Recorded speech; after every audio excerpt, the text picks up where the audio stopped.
Olá, futuros contadores e contadoras, bem-vindos! Neste explainer, a gente vai desvendar um dos conceitos mais fascinantes da contabilidade, o tal do goodwill. Antes da gente mergulhar de cabeça, só um aviso rápido, tá? A voz que vocês estão ouvindo é de inteligência artificial, mas todo o conteúdo foi preparado e revisado com o maior cuidado pelo professor e contador Luciano de Abreu. Então, podem confiar que a informação aqui é precisa. Beleza, vamos direto ao ponto. Você já parou para pensar por que, às vezes, uma empresa é comprada por um valor que é muito, mas muito maior do que a simples soma dos seus ativos físicos? Tipo prédios, máquinas, estoque? O que explica essa diferença, às vezes, gigantesca no preço? A resposta, meus amigos, está em uma única palavra: goodwill. Para a gente entender o goodwill de verdade, nosso roteiro vai ser o seguinte. Primeiro, a gente vai definir o que é. Depois, vamos fazer uma viagem no tempo para entender a origem dele. Aí, vamos aprender a calcular, ver como ele funciona na contabilidade do dia a dia e, por fim, discutir as limitações e os desafios que ele traz. Bora lá? Então, vamos começar pelo básico do básico. Afinal, o que raios é o goodwill? Vamos entender de uma vez por todas o que é esse ativo. De um jeito bem direto, goodwill é o valor que representa tudo aquilo que é intangível numa empresa. Pensa nele como um ágio, sabe? É a diferença entre o preço que alguém paga para comprar uma empresa e o valor patrimonial líquido dela, ou seja, o valor dos ativos menos os passivos. É literalmente o preço que se paga por aquilo que não dá para tocar. Mas o que exatamente forma esse valor intocável?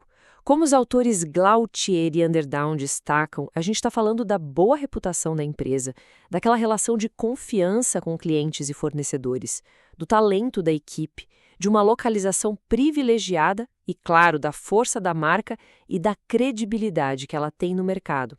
São esses fatores, todos juntos, que fazem a empresa gerar lucros acima da normalidade. Mas de onde surgiu essa ideia de um valor que não se pega?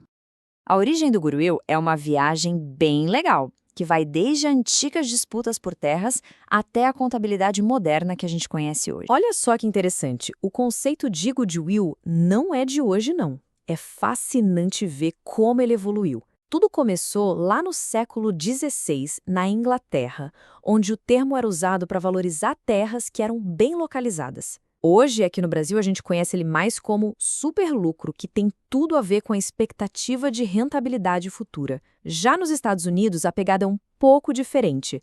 Lá, representa a diferença entre o valor que foi pago e o valor justo dos ativos. E essa diferença, pessoal, é crucial para vocês futuros contadores entenderem bem.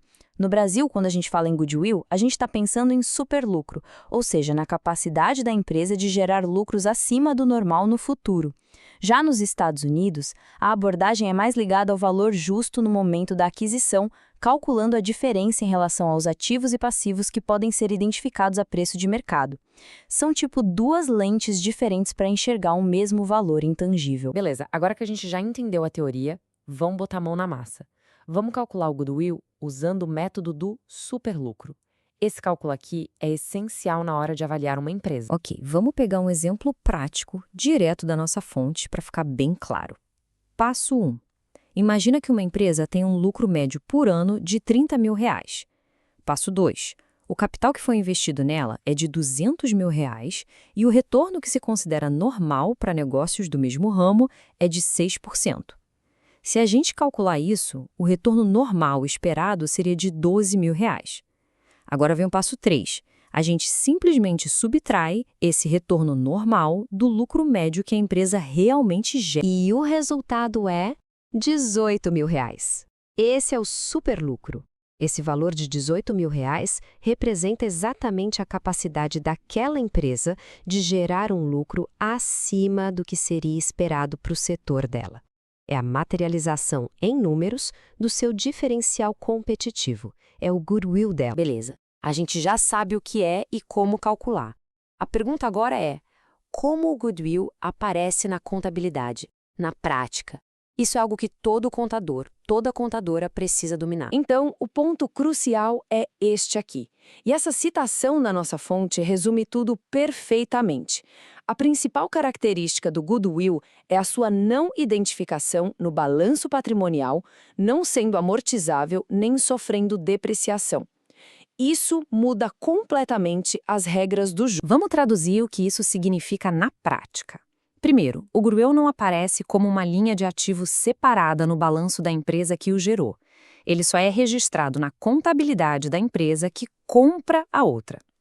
Segundo, e isso é muito importante, ele não é amortizado nem depreciado com o tempo, como outros ativos. Em vez disso, o valor dele precisa ser testado de tempos em tempos para ver se ele perdeu o valor, um processo que a gente chama de teste de impairment. Esse tratamento contábil tão único já dá uma pista de que existem alguns desafios aí, né?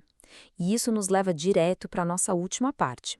As limitações e os desafios do goodwill e por que olhar só para o valor que está no papel não conta a história toda. O método de avaliação pelo valor patrimonial é bem simples. É só pegar os ativos e tirar os passivos. Mas ele tem uma limitação gigantesca. Ele é como uma foto do passado e do presente e ignora completamente o potencial de crescimento futuro.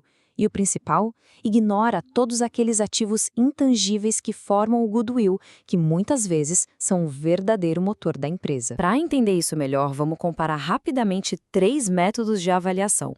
O fluxo de caixa descontado é bom para empresas que já estão maduras, mas ele é bem subjetivo. Os múltiplos de mercado são ótimos para comparar, mas eles não pegam os diferenciais competitivos. E o valor patrimonial, como a gente acabou de ver, não considera o futuro. A lição aqui é clara: não existe um método que seja perfeito e sirva para tudo. Portanto, a conclusão é bem direta. Para fazer uma avaliação completa e realista de uma empresa, é fundamental, é crucial combinar diferentes métodos.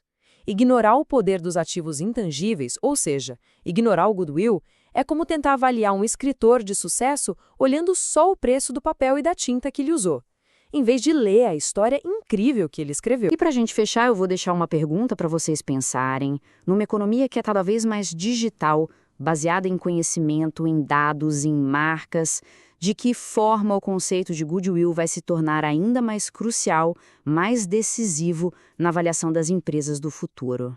Fica aí a reflexão. Obrigado por assistirem e até o nosso próximo Explainer.